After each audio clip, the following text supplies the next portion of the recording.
Good evening, everybody. I'm Michael Tabman. Welcome to Crimes and Times. As we see in the news today, there's a lot of things to protest about, and everybody has their own opinion as to who's right and who's wrong, and a lot of hypocrisy on both sides of the equation. Tonight, we want to discuss the psychology of protests. And joining us tonight is veteran journalist Jeanette Cooperman, who has written an article on the psychology of protests, and we explore that in depth today. Jeanette, thank you for joining us today. You're welcome. Glad to be here. Great. Can you tell us a little bit about your background as a journalist, what brought you to do that, and then sort of segue into your interests in the psychology of protest that led you towards writing that article? Sure. I wrote for 10 years for an alt news weekly as an investigative reporter, and then I came to St. Louis Magazine, which is a city magazine. I've got a PhD in American Studies. I've always been interested in psychology and human nature. I've also always been too shy to protest, even though I care passionately about things.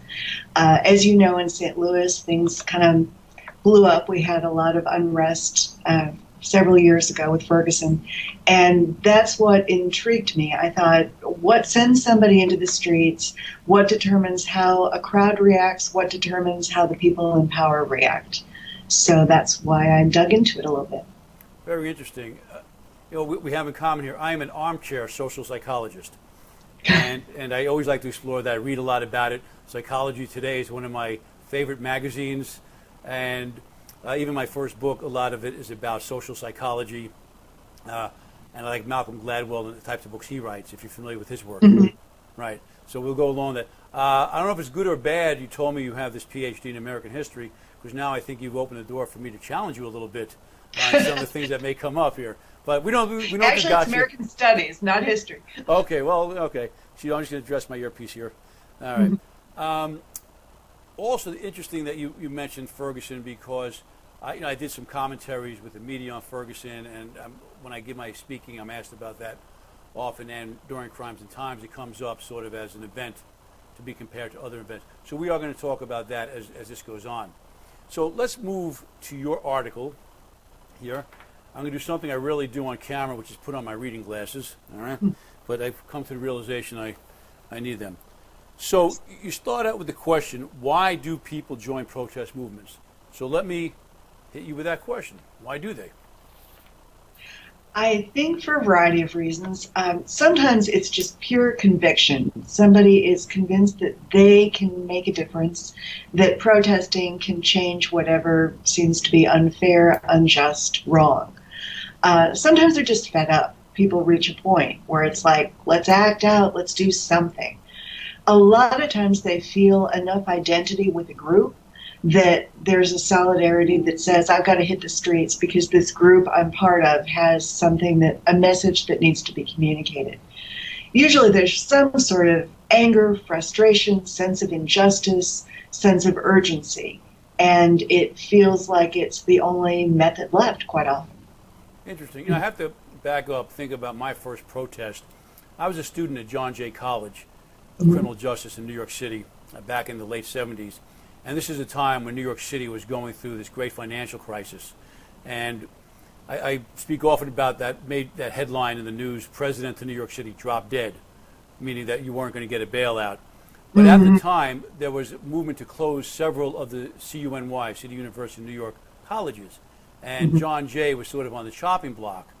And of course, many of us, like most of the college kids, didn't want your college closed. But we felt very strongly that given the unique nature of the study program we had there, we had New York City cops teaching the classes and pretty skilled people. We didn't want to close. We didn't think we could find that study. So we started a protest. And for whatever reason, I got very, very hyped up, and I was put in the front of the protest, holding the sign, and kind of led the protest down to wherever we marched to. I don't even remember where it was.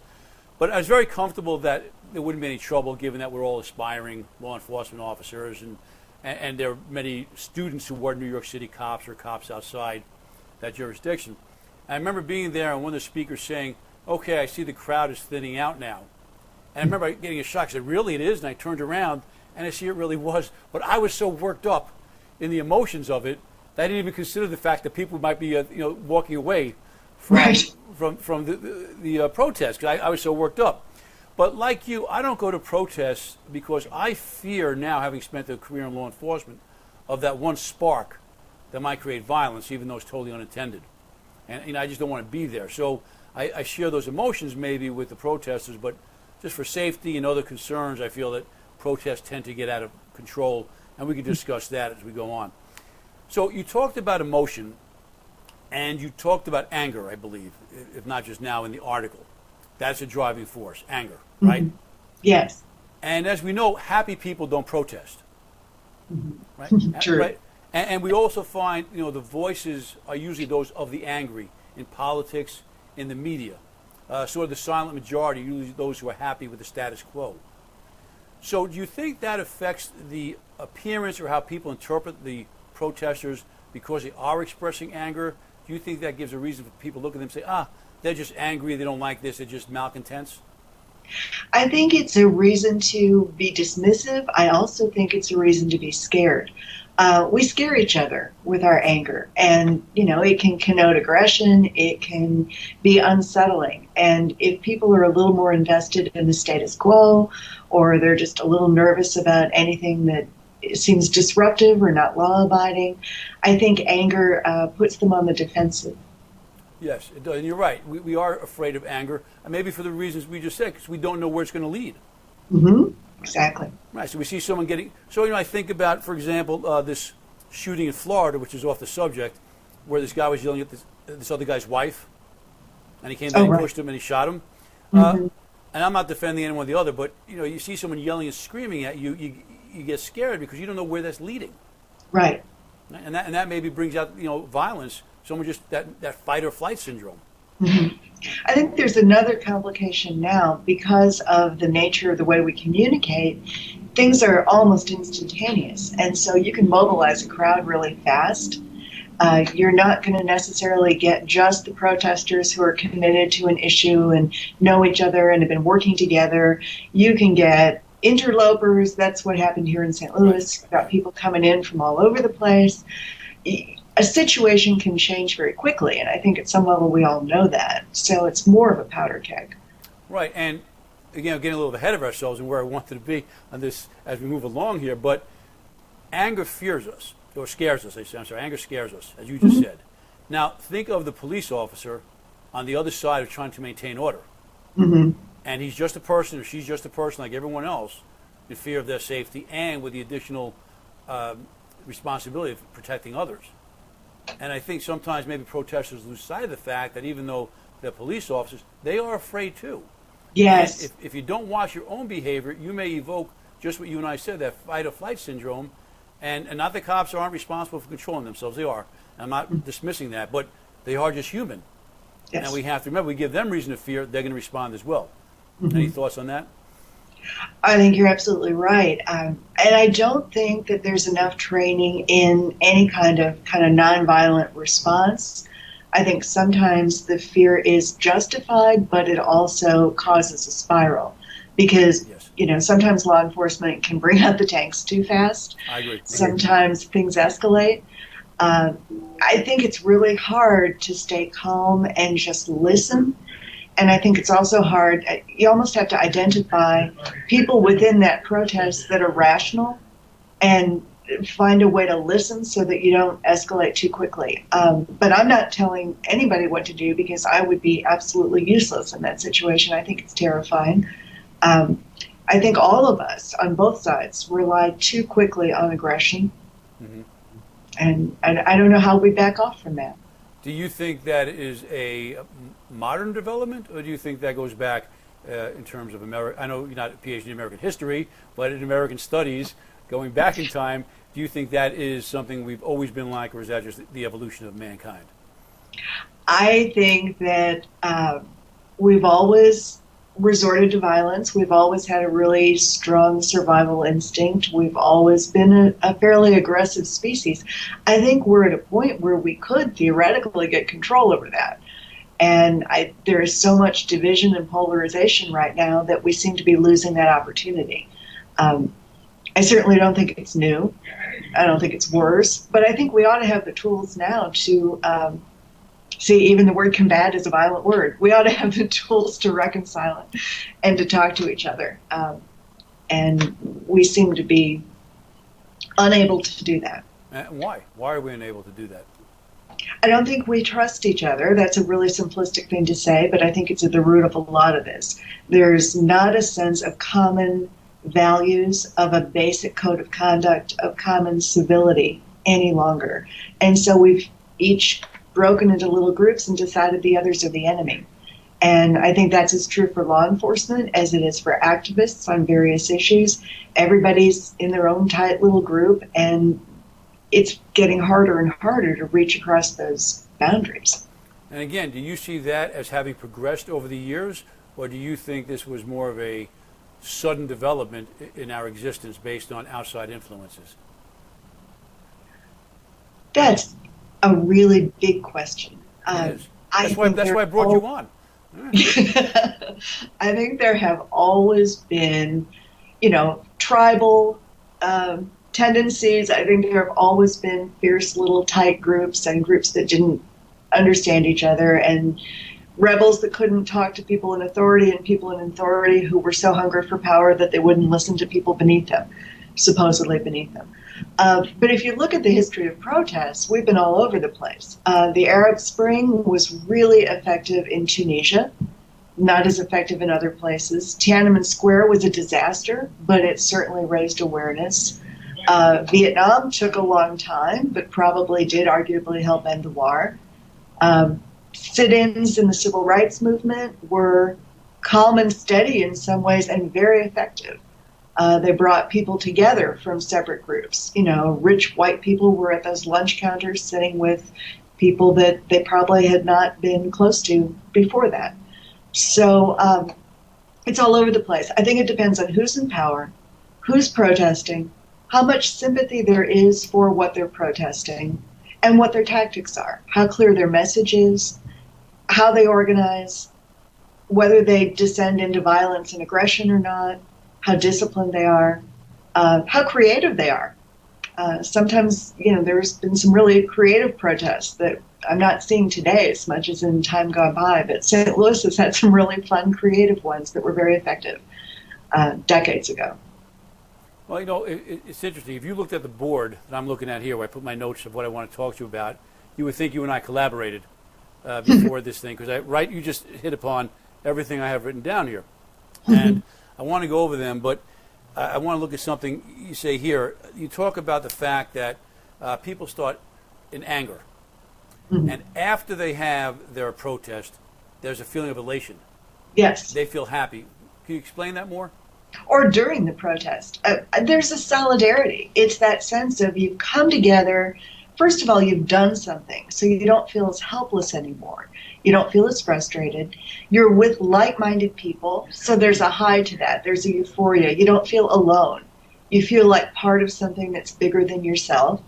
There's also the adrenaline. There's the exhilaration of actually doing something that maybe is a little bit outside the bounds and pulling it off. There's a lot that's joyful about standing up for what you believe. So yeah, I think there's a lot of good in a good protest, a lot of good feeling to it. So you think that might attract people who feel disaffected, maybe in a state of enemy, and maybe looking for the right cause to become active in? I'm not sure it works quite that way. I think if people feel really disaffected in a state of enemy, they're not as likely to come together in the kind of community-oriented way that I'm talking about. The people who do that are usually already pretty connected and pretty impassioned about what they're doing. The people who are disaffected may be more likely to be on the sidelines, maybe more likely to be throwing bottles. It's a little bit different. I'm not so sure it's a tool or a cure for enemy. Interesting. You brought up a point about how they feel as a group. In my first book, Walking the Corporate Beat, and I'm discussing a lot of my law enforcement experience, and I was talking about sort of the camaraderie on our squads when we worked together. A police squad, when I was in the police department or the FBI. And I forgot whose study it was, who I was quoting, so it was not my quote, but it had to do with men of action. And it was very sort of generic term saying that we feel a camaraderie, especially men, when there's action versus just talk. Absolutely. Right. So just doing something makes us feel better, makes us feel part. Even though you and I could agree on stuff, just chatting about it won't have that same feeling, won't make you and I as close as if we go out and do something about it. Exactly. And there's almost a physical, there's a physicality to that. You know, you can touch and smell and hear each other. There's something sensory about that experience that makes it very real and very much a part of you in a way that the abstractions of talking heads can't accomplish. Right. You know, I think about my first partner in the police department where I worked. We had two separate patrol cars with the same area because it was a big, busy area. And he and I couldn't be any more different. And we formed this great friendship. And we're still friends now 40 years later. Though we live far apart, we still talk and we visited now and then. And you have to believe that some of that comes from having shared those dangerous moments. Oh, yeah. Whether it's going into a building together, getting into a fight together, just protecting each other and counting on each other. And that maybe if we hadn't done those things together, he and I might have met in passing and never had any affinity to each other because we're just so different. Mm-hmm. But it's such a close bond. And I think that goes back to what we were talking about earlier, the trust. You knew you had each other's backs, and so you always will. That's the conclusion. That's getting more rare in groups in society, that sense of trust, that you can count on a stranger to have your interests at heart or to fight with you for a common cause. Right, exactly. So yeah, it's a bonding event, and it helps people come together, and it gives them a sense of belonging and a sense of accomplishment, I imagine. Yeah. They're done. You know, adrenaline helps too. I always love the studies where they take couples and they put them, not necessarily couples yet, they take strangers, men and women, and they put them, in heterosexual men and women, in some very scary situation, like crossing a rope bridge in a jungle or above a ravine or something that jacks up the adrenaline, and they're far more likely to feel very attracted to each other afterwards. Right, I can see that. There's something to adrenaline for that. Yeah, okay, right. Let's look at something. Let's go to the Boston Tea Party. Mm-hmm. Okay? And the reason I came up with that, and now I'm going to feel comfortable putting you on the spot, the Boston Tea Party was all about what? Taxation without representation. Right, there we go. I knew I could ask you that without hesitation. You know, I have my oldest boy, well out of college. I asked him that the other day, and fortunately he knew it, and he's in his late 20s. I said, "Do you think all other college students would know that?" And he thought about it. He said, "Unfortunately, probably not." And I think of, remember Jay Leno and jaywalking? Oh, right. And he would ask these college kids these very basic questions. When was the Revolutionary War? When was the War of 1812? And like, I don't know. So I was glad my son at least was able to answer that question. But anyway, we look at that party, I didn't mean to say that protest. And the reason I bring that up is, as I was researching for our discussion here, that seemed to be, you know, people allude to that as sort of the seminal protest in American history. Yeah. All right. So we know that this Boston Tea Party, they were attacking this shipment of tea. I think it was the East India Company, if I'm correct. Is that the name of the company? I think so. Yeah. And this tea wasn't being taxed. So they targeted this particular shipment, and very violent criminal action, boarding the ships, throwing everything overboard. But it was also the other issue, the greater issue of taxation without representation. But there had to be something brewing besides that, right? This was not just something that just one day they said, you know what, let's go out there and take out this ship. We're tired of them coming in without being taxed, and we're taxed. It didn't just happen in a flash, right? No, or out of context. Right, I love your word brewing, no pun intended, because, of course, other things were brewing, yeah. Right, and you find that within these other protests, it maybe wasn't this one police shooting. It wasn't just this one injustice. There's a greater context and a greater issue that's been fueling this anger, that's been simmering and now starting to boil over.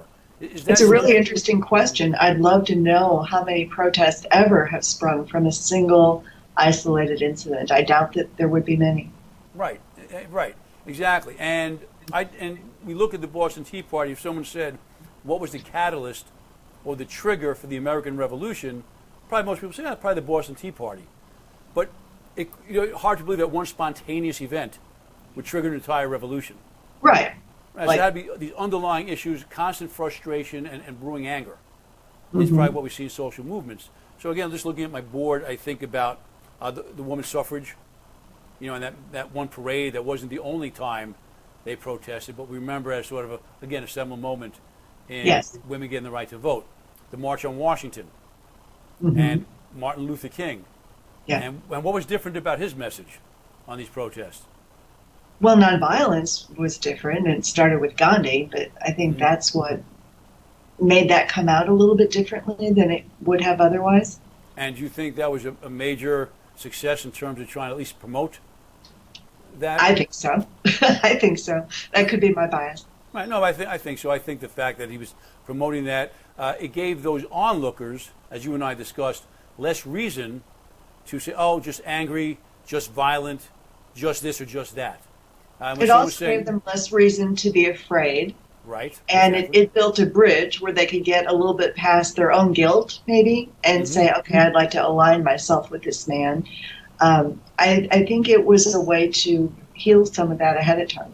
And it showed people that this was somebody disciplined who was in charge of this. And that's huge because it's chaos that scares us. Right.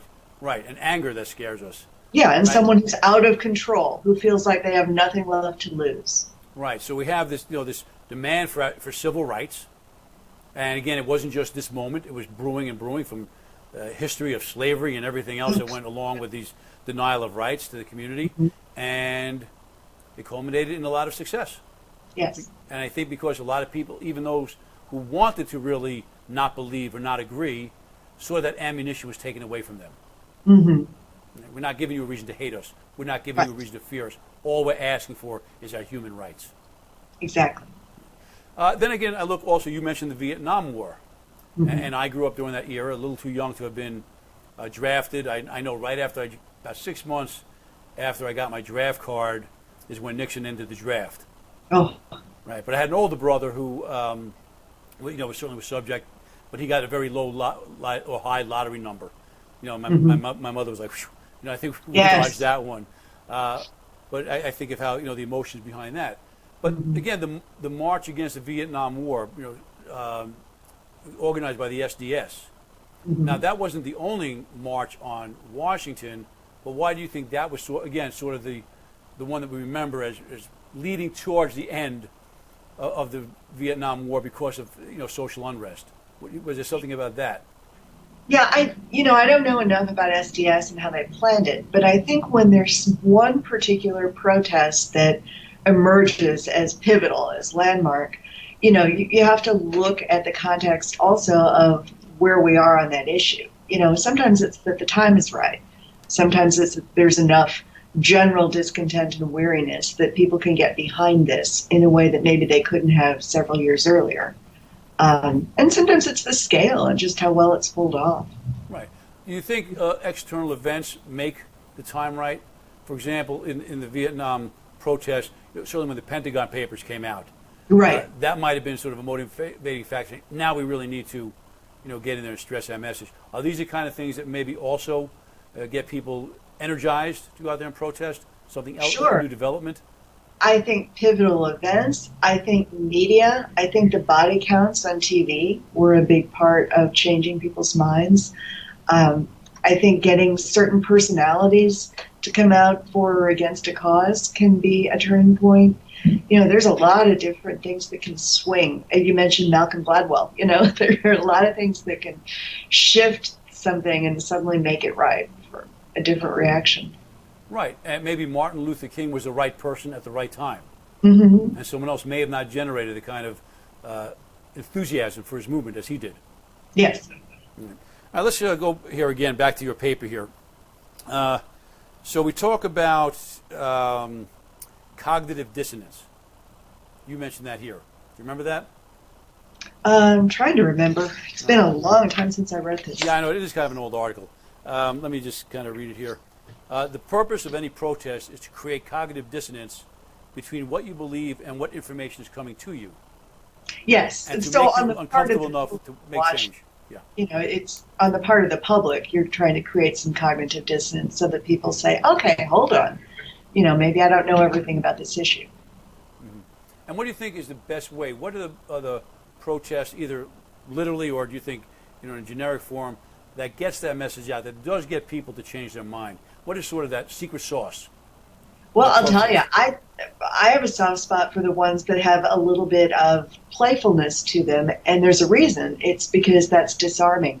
I know here in St. Louis there was a very kind of fraught institution, the Veil Prophet, and it was a debutante ball every year. But the Veil Prophet was kind of famously exclusive with a lot of racial and class bias, and it was Right. usually a powerful white guy who was veiled, who would be the prophet that year, and his identity was never released. So what they did at the height of the civil rights era was somebody swung across the ballroom on a rope and plucked off his hat with the veil Right. and revealed his identity. And we can laugh about that and say, okay, clever prank. It does a lot. It is literally unveiling power. It is taking away the ability to be elite and to hide things from other people. And it's vivid. It's remembered for years. Word spreads. And it's hard to hate it because it's so clever. And so it's disarming. So, those are some of my favorites. Yes, humor is incredibly disarming. Yes. As people always talk about verbal judo and things like that. And Mhm. last night, I was doing another podcast with some process servers. People go out there and process, chase people down. They're just asking me just some insights from my law enforcement experience. And we talked about, how being friendly can be disarming, but a smile can be disarming. Mm-hmm. Right? Absolutely. You knock into somebody at the store with your smile, which, my wife and I always do because we know no one meant it intentionally, or you both walk the same way. But especially with guys, I don't want to sound sexist, but it's true. And if you smile, it's disarming. If you look Yes. like, hey, you're gonna wind up in a fight over absolutely nothing. Mm-hmm. It's also very hard to hate someone who seems to like you. Okay, right. Because who do we like more than ourselves? Nobody. So if you like me, you must be a great person, right? Exactly. So, yeah, exactly. So there's ways we could tone it down, I think. So humor, nonviolence, Mm-hmm. right, or at least an attempt at nonviolence, or Yes. a message of nonviolence. Again, going back to my my first protest with John Jay College, and the streets were lined with police officers. Again, you go about cognitive dissonance. Of course, here they are, really have some relation to us. Many of them went to our school. Many of them Right. taught there. Many of them knew that we were aspired to be like them. Mm-hmm. That's why we were there. But they were still there to do a job, and we were just college kids, and very unpredictable. And I remember one of the leaders saying, "Wherever you are, reach out to the closest police officer and shake his hand." Ah, nice. It wasn't that a slick move? I mean, this is going back Really? to the '70s, and Yeah. boy, did that break the tension. Mm-hmm. Because neither side wanted to have any confrontation, because we felt we were somewhat on the same side of maybe not this issue, but the same side of life's social issues. Yes. So human contact, Mm-hmm. another way of sort of breaking down those barriers. Yes, absolutely. So if all protesters started out like that, you think that might tone it down a bit? I think it couldn't hurt. Yep. Oh, interesting. So maybe protesters and police should, before they get started, go out there, have a conversation, shake hands, try to set down the rules of engagement, so to speak. Well, you see it in sports. You see those handshakes at the end of a match. You see the way the players come out and greet each other. You see, we've managed to civilize contest in a lot of other ways and take some of the animus out of confrontation. And I think it would help. I just thought, do you think, and we always talk about training the police, and I'm with that, career law enforcement. Of course, my sympathies and my bias are towards the police, but I recognize the fact that they have to learn to control their emotions on a higher plane, higher level than most, and training's needed. But do you think now, if before every protest, the protest leaders at least sat down with someone like yourself and said, what do we need to do to at least increase the chances of this remaining civil and nonviolent and not getting in confrontation with the police? Do you think that would help?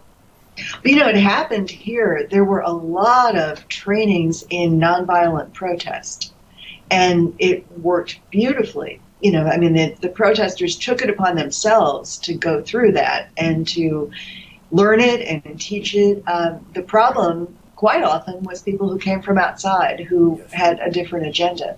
But yes, I think both sides, if you want to break this into sides, need to be trained, need to know how to do this. It's hard in the moment when emotions run high and there's adrenaline and there's fear and there's chaos. So you need a lot of training ahead of time, and a lot of memorized ways of coping so that you can fall back on something instinctively instead of just lashing out. So, yeah, I think everybody needs to get trained up. And now that I'm talking to you, I never really thought about it. Now I'm starting to believe there is at least a moral, not illegal, but a moral obligation of leaders to maybe sit down with someone like you or sit down with law enforcement first and get some education outside your own mindset. Because remember, as you said, they're dealing with anger. Yes. They are, especially if you're a leader of this motion, this protest. You're angry about something. Something's been simmering inside you. It's starting to boil over now, and you have this desire for action.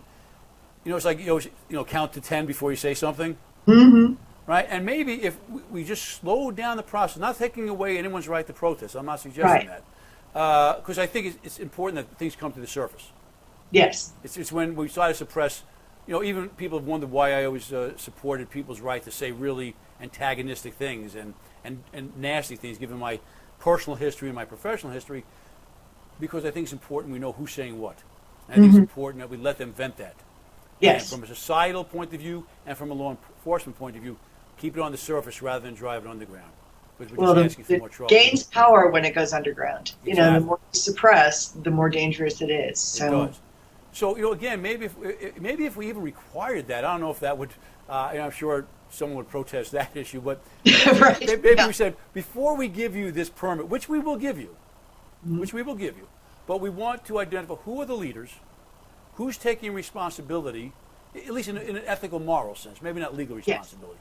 Yes. And we need to sit down, you and the law enforcement agency and maybe any other stakeholder, business owners who don't want their windows smashed because violence breaks out, community leaders who don't want their community, destroyed either physically or in the sense of reputation, and maybe sit down and require that. Is that too extreme? That too outrageous?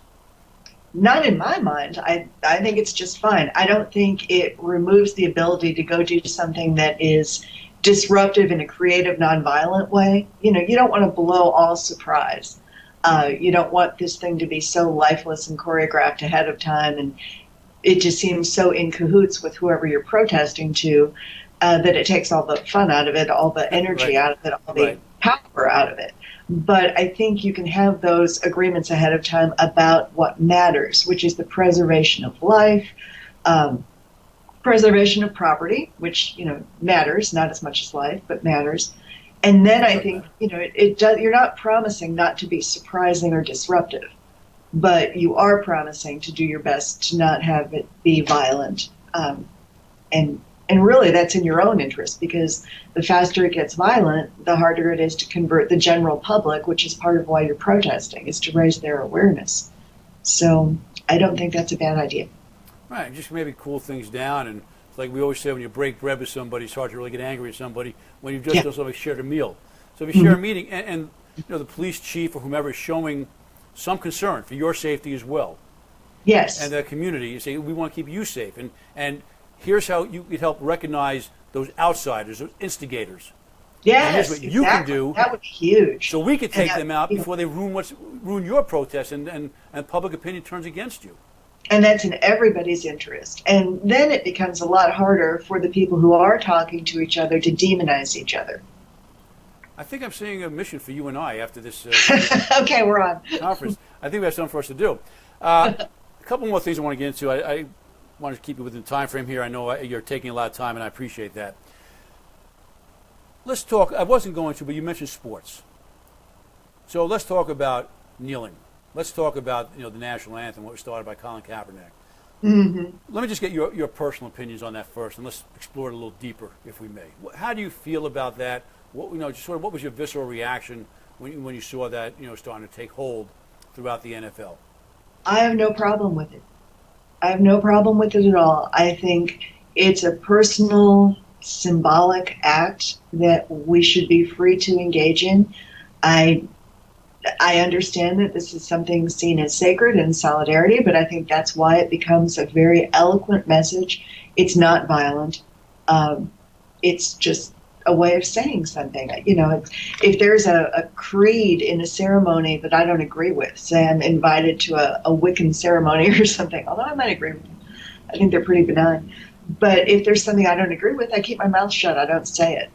And I don't have a problem with that. How did you feel? Well, and I will tell you, but before we go on, all right. What about the argument? It's disrespectful. You're disrespecting a flag. You're disrespecting our veterans, those who've given a life. So you have the right to protest. What about that argument? I think if you were truly disrespectful, you wouldn't use it as your symbolic act. Okay. Right. I think by doing this, you're actually according it full power and respect and saying, I'm so concerned about this that I'm using this language. Right, and it was non-disruptive, right, non-violent. Mm-hmm. He didn't engage it; he just did it on his own, and it spread, of course, yes, for various reasons. But I felt the same way with you, because one, I did not interpret that as disrespectful to our veterans, to our history, or anything like that. To law enforcement, which I served, even though not quite the same thing as our veterans, I didn't see it that way. Though I knew, and I guess most of us knew, there were people who would see it that way, and we knew that. And I think there was a false equivalence. I think that's a shame. I don't see why that would necessarily translate to disrespect. You know, it's a very different thing. You know, I thought so, but everyone's saying, "Oh, but why the national anthem? Why these games?" But isn't the point of a protest to do something so much shocking to the conscious? Yes. Right? Yes, it's deliberately disruptive, and it has to be symbolic, and it has to be a gesture that everybody understands that has some power to it. You know, if you're mad at your spouse, you're going to take your wedding ring and hurl it because that's a symbol, and that means something, and that's a very quick, swift, powerful gesture. It's not going to do the same if you say, now, honey, I do respect the ring and what it means and what our vows meant. However, I'm angry at you right now, so maybe I'll blow bubbles. Mm-hmm. That's not going to do it. Right. It has to send a message. It has to be shocking. And he's appealing to an audience. And, so maybe he's using his fame, or any of them are using their fame, but they are who they are. And that's the platform they've been given. Right. By us. And I just felt he's basically saying, yes, I respect veterans and everyone who's fought for our freedoms, and I want to use that freedom to express my feeling of what I believe, and I'm speaking, his message, not trying to put words in his mouth, what I believe is injustice to the young black men being killed by white police officers. Is that exactly. fair statement? Yeah, I think so. All right. So, I didn't promise you I wouldn't get into politics, though I didn't say, I don't. But we're going to do that because this is just a natural segue.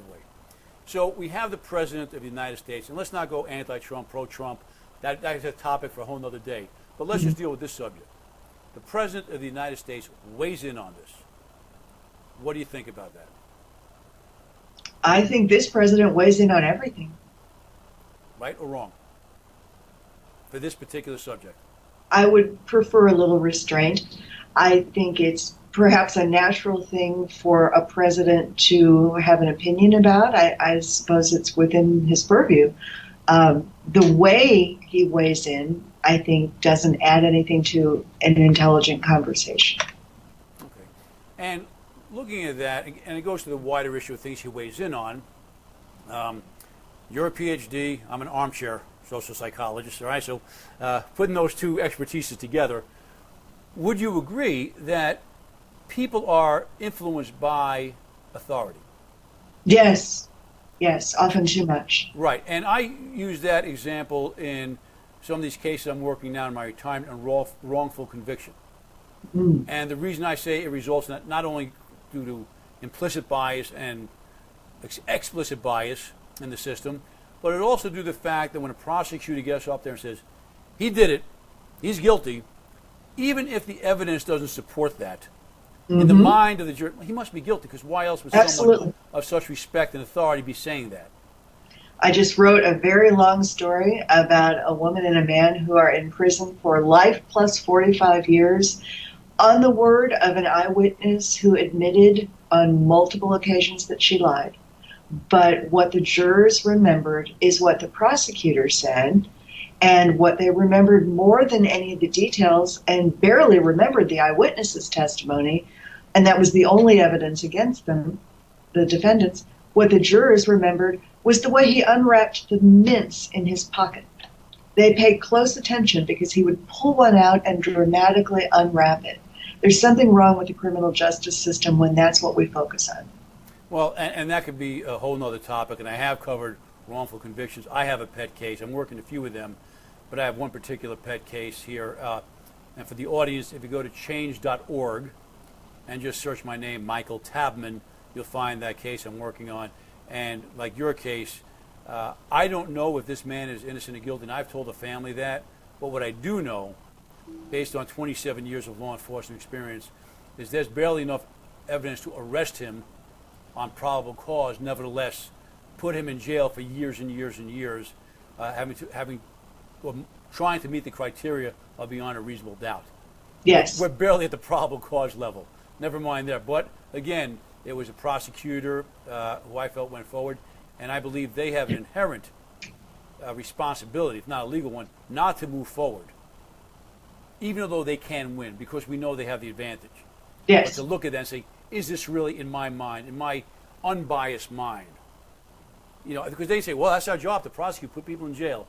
No, your job is to be fair and prosecute those when there's the evidence to do so, not because you could win, because of some other reasons. Again, a topic for another day, but since we came up on that, let's move on to something else you mentioned, Ferguson. Okay. And I want to talk about also, not the protest, but messaging on a protest. So, for example, we talk about Martin Luther King had a message of peaceful resistance. Right? The messaging could be different. And if I ask somebody, when was the BLM, Black Lives Matter movement founded or started, most people would say what? Oh, I think they'd say with Ferguson. But that's really not true. We know I believe it was born out of Trayvon Martin. Yes. Right. But I think people equate it with Ferguson. Right. Exactly. And I don't like that. And I've spoken a lot on the media about that because it's two separate issues. George Zimmerman was just a gung-ho neighborhood watch. Yes. Right. And having been a cop dealing with neighborhood watches, you saw sometimes they seem to forget who they are. Separate issue. Right. They want to be you guys. Yeah. I got just off the subject, well, not off the subject, but I remember when I was a young cop showing up somewhere in midday, just with a warrant, a misdemeanor warrant, and I pull up, and this car comes screeching up next to me, and this man, I'm going to say he was an old man, but I was only 23 at the time, so he could have been my age and just appeared very old to me at the time. But he comes out there, he looks very old from my memory, and he says, "Officer, can I help you?" And I said, "Huh?" You know, and he says, "I'm so-and-so, neighborhood watch, day shift." And I'm like, "Okay, here's a warrant. Go kick down the door for me and go get the person and bring him out."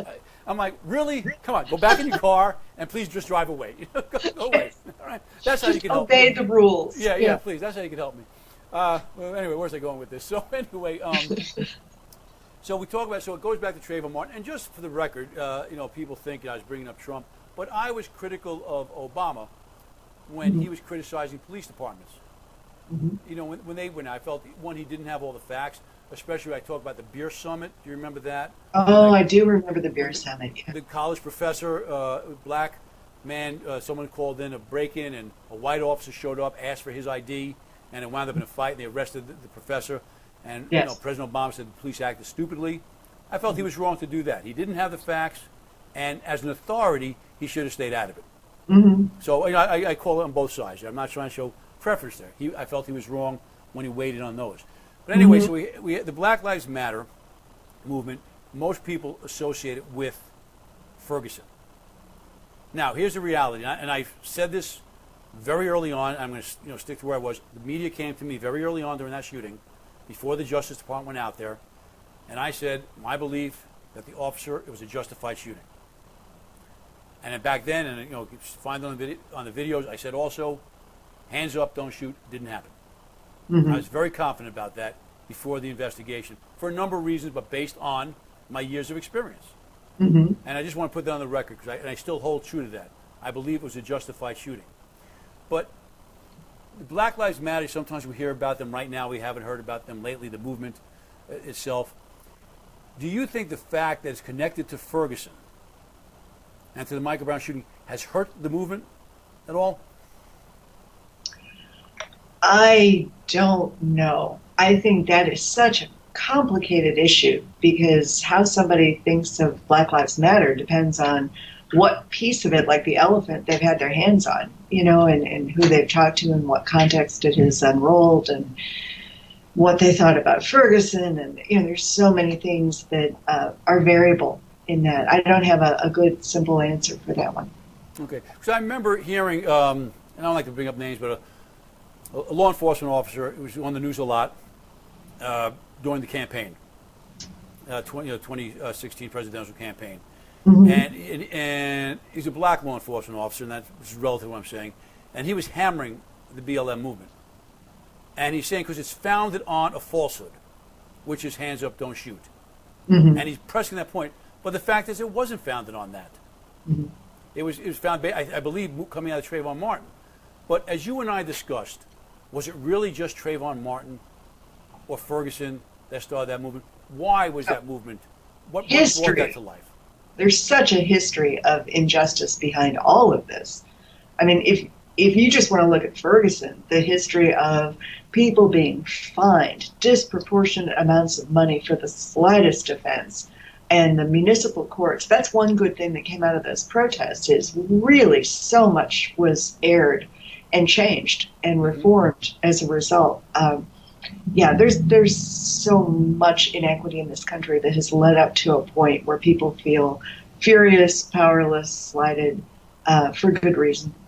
Right, exactly. And as I mentioned then, when I'm asked to comment on it, I believe the officer acted appropriately.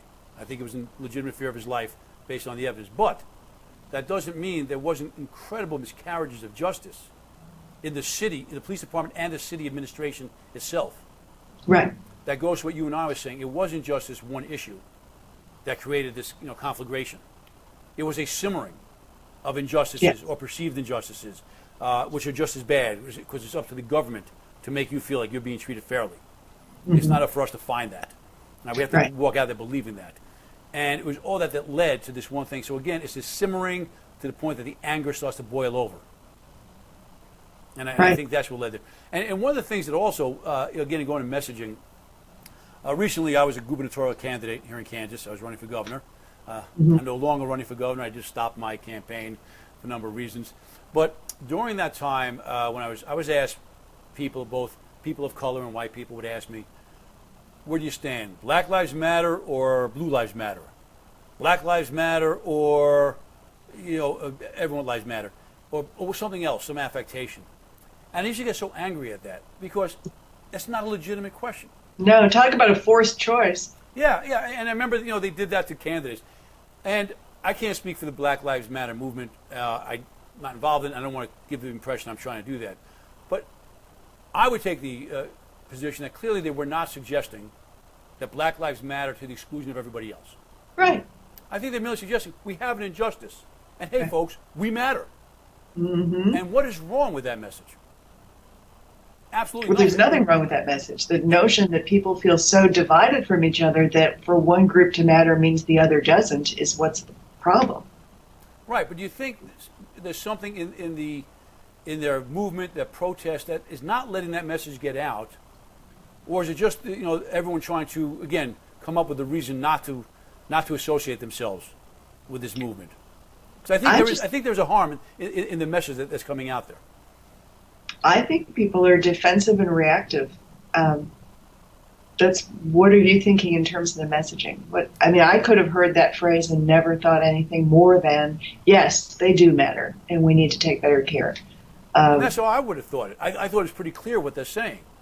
But yet, again, I hear the same thing from people. Well, it's a choice. Do their lives matter? Don't blue lives matter? Don't other lives matter?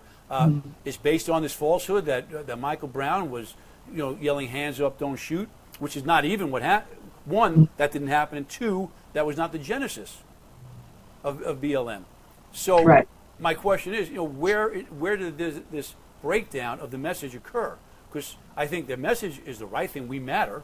and they're entitled to justice and the investigation of suspicious shootings, the same as anybody. But yet, I don't think, maybe I'm wrong, but I don't think they got the public support that maybe they would have gotten had the message been different. I think some of that had to do with the behavior, the way things played out, with how quickly it got co-opted by other people. There wasn't a sort of unified messaging that this is what we mean by this is who we are, this is what we stand for. That didn't happen. You just had a phrase being used as a weapon, and then people reacting against it and not even understanding what it meant. So it was kind of doomed. Yeah, it was. And let me, since we're on this again, sort of an offshoot of what we're saying, let's talk about protests. I've commented often on the media with police use of force. Mm-hmm. That's one. And I'll admit, I approach those with a bias towards a police officer. I'm always willing to give them the benefit of the doubt. But when they're wrong, they're wrong. And I call it like I see it. And, of course, when I criticize the cops, I'm a traitor. When I back them up, it's, of course, you spent your life in law enforcement. You wouldn't, I'm never right. Mm-hmm. But I give them my best shot. And most of the time, people generally accept that I've given them my honest opinion. And mm-hmm. officers have told me they agree with me when at times, they won't tell me that publicly, but privately when I've called out their colleagues for improper use of force. But I don't like when there's been a shooting and protests erupt immediately. Yes, there's no time to know the facts. Right, you're saying fire that officer, indict that officer, why isn't he in jail? Yes. I understand that what you're looking at could start to simmer. I understand it looks bad. Mm-hmm. But I don't believe in protests before the facts are out. No, I don't either. I think there's been, though, such a long series of incidents when justice wasn't done or wasn't perceived to be done that it's now knee-jerk. Right, and I'm sorry, go ahead. I didn't mean to cut you off. No, it's people feeling they immediately need to protest because they're already scared that nothing right is going to come about. Right, and I don't think it helps their cause or any cause mm-hmm. when you start, because I feel when you demand an officer be arrested and fired before the facts are out, I believe you're almost saying, I want an injustice to satisfy or retribution for the injustice I felt we just occurred. Yeah, you confuse the one for the many in terms of the incidents. Right, so two wrongs don't make a right type of, argument. Mm-hmm. And so I don't like, I let the facts forward than me, because recently we had an incident here in Kansas City where a man was coming after a police officer with a sword in his hand. And the media called me and asked me to assess it. So I looked at a video, and the first video I looked at, I said, well, I can't justify that shooting. Mm-hmm. I don't see them in imminent fear of their lives. And they said, okay, now let's show you a video from a different angle. And they showed me that video. I said, whoa, shooting justified. Yep. Which is why we just can't act on one bit of information. No, and that's my worry with all the surveillance and cameras and body cams. All this is more slippery than we realize. Camera angles are tricky, and we're going to have to get really sophisticated to use that stuff properly. Exactly. How to assess that and understand that one angle, it doesn't tell the story. Mm-hmm. But we also need ways to get as much evidence as possible out as quickly as possible so that people don't feel like things are being hidden or looked over or, we need some kind of sense that justice will be done from the start. Right. And again, that has to be weighed against the integrity of the investigation. Right, of course. Now, I remember probably about 2 years ago, a Minneapolis station flew me up there to discuss another case similar, a white cop shooting an unarmed black man. And the district attorney had declined to prosecute. Mm-hmm. And now the hopes were on the FBI prosecuting the officer for the civil rights violation. Mm-hmm. And I said, it's not going to happen because, again, it was a justified shooting when you look at all the evidence. But there were protests, but they were civil. It didn't break out a lot of violence. But what this district attorney did after he made his decision, he put everything on the internet, all the evidence. Mm-hmm. And I thought that was brilliant. Yeah. Because not only do we have a right to know, but again, it takes some of the sting out of the argument. Yes. That that he's covering something up, or he's not willing to stand up for his decision. Yeah, exactly. And again, going to your knee-jerk reaction. Do you remember? I think his name was Gray, Freddie Gray. Is that his name in Baltimore? Sure. Mm-hmm. And I think it was 6 officers Yeah, I don't remember the specifics for that one. Yeah, I think it was, and none of them wound up being successfully prosecuted.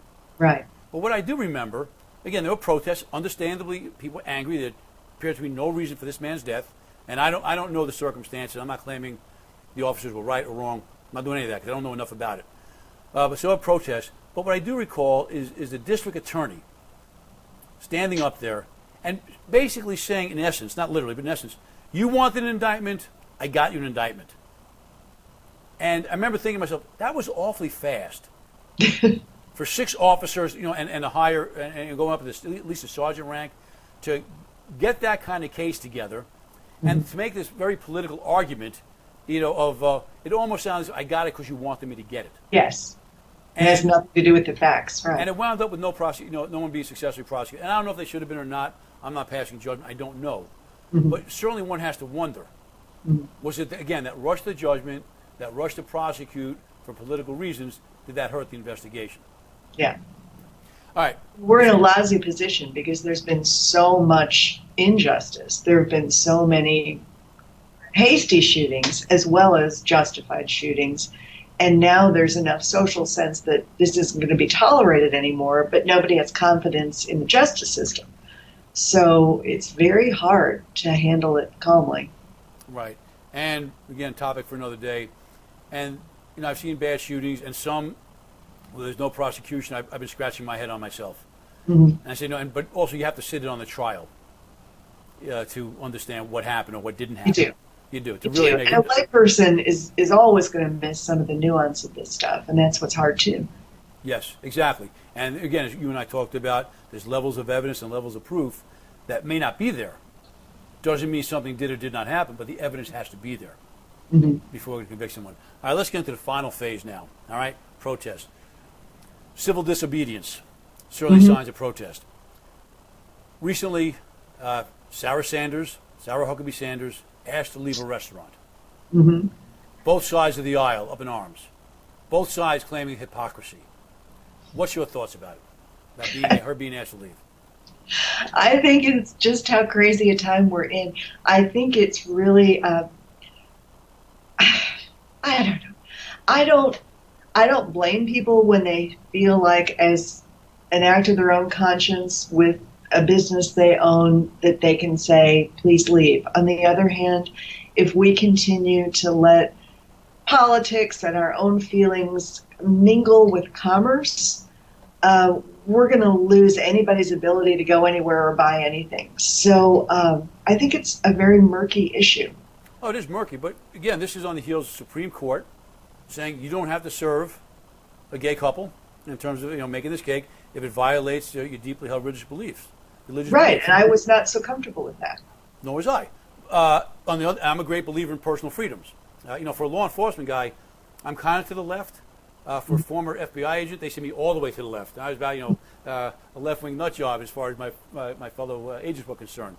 But all of us could have deeply religious beliefs that don't approve of lying, of cheating, of scapegoating, of churning anger, churning up the rhetoric and anger and scapegoating people. Yeah. And when Sarah Huckabee Sanders gets up in front of the country and tells lies on behalf of the president, and look how she acts with the press and those who question her. She's dismissive. She's smug. She's condescending. Absolutely. And so can a restaurant owner say, my deeply held religious beliefs are that you are violating the ethical norms of almost every religion. You're a participant, and I don't want you to serve here. Is that any different than the Supreme Court saying you don't have to serve a gay couple? Oh, no, I don't think it's any different. I'm not sure in either instance we should follow our own internal beliefs, because I feel like we're not going to have a customer base left. I feel like capitalism and a marketplace that's a commonly held enterprise has got to be a little bit independent of our private religious beliefs, unless we're literally violating them. Because I think we all disagree about so many things that I don't see how we can continue to have an economy, if you play it out, if you carry it to its logical conclusion. On the other hand, I think I would have a hard time serving her, and I can sympathize with somebody who feels like, I don't want to give somebody a birth control pill because I think it's evil, it's Satan, whatever. These are difficult decisions, but I don't think we can allow our common marketplace to become an arena for our private opinions. And I agree. Just, again, when it was on the campaign trail, here in Kansas, they passed a law that allows adoption agencies who are working for the state to deny adoptions to gay couples or anyone that violates their closely held religious beliefs. To me, that's pure discrimination. Yeah. I don't, when someone is in a public service, you're a county clerk, someone wants a marriage license, you sign it. You don't want to sign it, go find another job. Right. Those are my thoughts. And I agree I with have interviewed pedophiles and murderers, and it doesn't mean I sanction what they do, but it's part of my job. It's actually a fascinating part of my job. But I certainly wouldn't dream of saying, oh, this person is somebody that I don't find morally palatable by my standards, therefore I don't think I'm going to do my job. Right, exactly. Pharmacist, you don't like abortion. No one's asking you to like it. We're just asking you to do your job for which you are licensed. You don't have to have one. Yeah. We're not asking you. Just do what the state tells you to do per your license. Serve everybody. Yeah. So I share those beliefs. I'm very strong about them. But here's what I'm thinking. The hypocrisy that came out with Sarah Sanders. Again, I lean to the left, so yes, I have a bias. But I felt, for those who applauded the Supreme Court decision, and then to say this was civil disobedience, and beyond anything that we could expect. Then Maxine Waters comes out, and and says we need more of this, and then of course the president attacks her because she's targeting his party. But let me ask you this now, as a reader or as someone who watches stories, don't we love when the schoolyard bully gets his comeuppance? Yes. Don't we love when that young kid just gets the courage to fight him back, win or lose, but he stands up for himself? Absolutely. That's just written into the bread and the bone. We love that. Into nature. And especially, people on the right, because they love the sense of, being strong and being tough, standing up for yourself. That's why we have the right to, everyone should carry guns and all that stuff. Because it's great. So, are we not being bullied by this administration? Are we not having, their beliefs shoved down our throat? The right to the, free press being quashed, right? Yeah. The right to protest, again, just by the nature of the bully pulpit of the president. So literally the bully pulpit, yeah. Yeah, so I don't want to see any of this. Look, I'm in law enforcement my entire career. I don't want to see civil disobedience and protests and violence.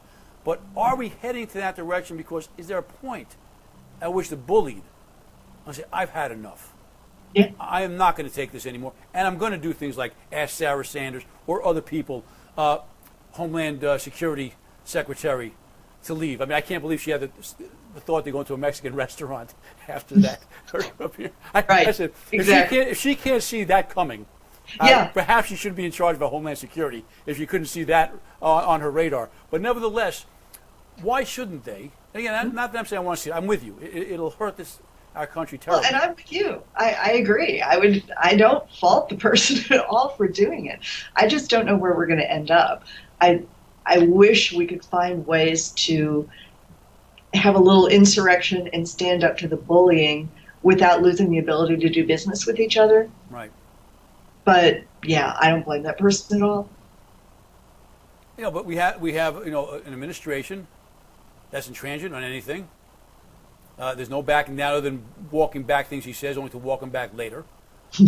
Right? He's surrounded by sycophants who will just go out there and say anything. Yeah. We have a Congress who will not stand up to him. And we have a foreign policy that consists of bullying and aligns itself with bullies. Yeah, exactly. And, I can't imagine if it was President Obama had gotten up there and sided with Putin against the intelligence community. No. I just can't imagine there would be riots in the street. But, so we're getting pushed in this. So, where is it heading? Do you see more, just in your opinion, not that we want it, but do you see more of the civil disobedience coming as a result of the tactics of this administration?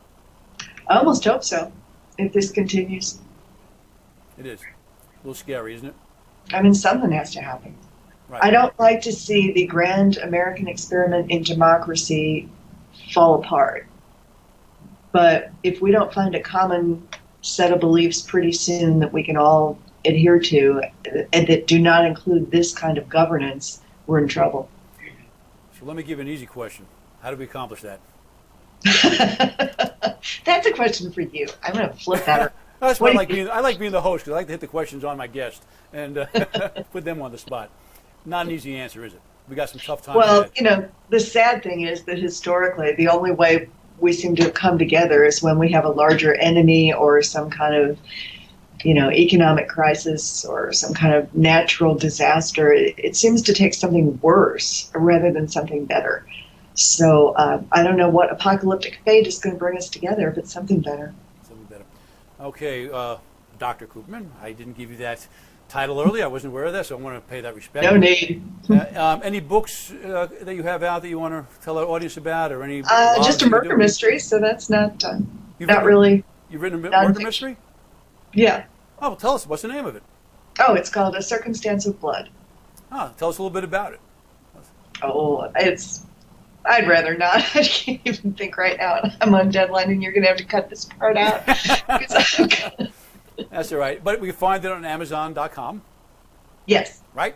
So I Yes. want all our viewers to then go look up Dr. Jeanette Cooperman and her novel on Amazon.com. And we thank you so much for your time and your insight. This was a great conversation, and I hope maybe we can interest you in coming back sometime. Thank you. I enjoyed it. All right, thank you.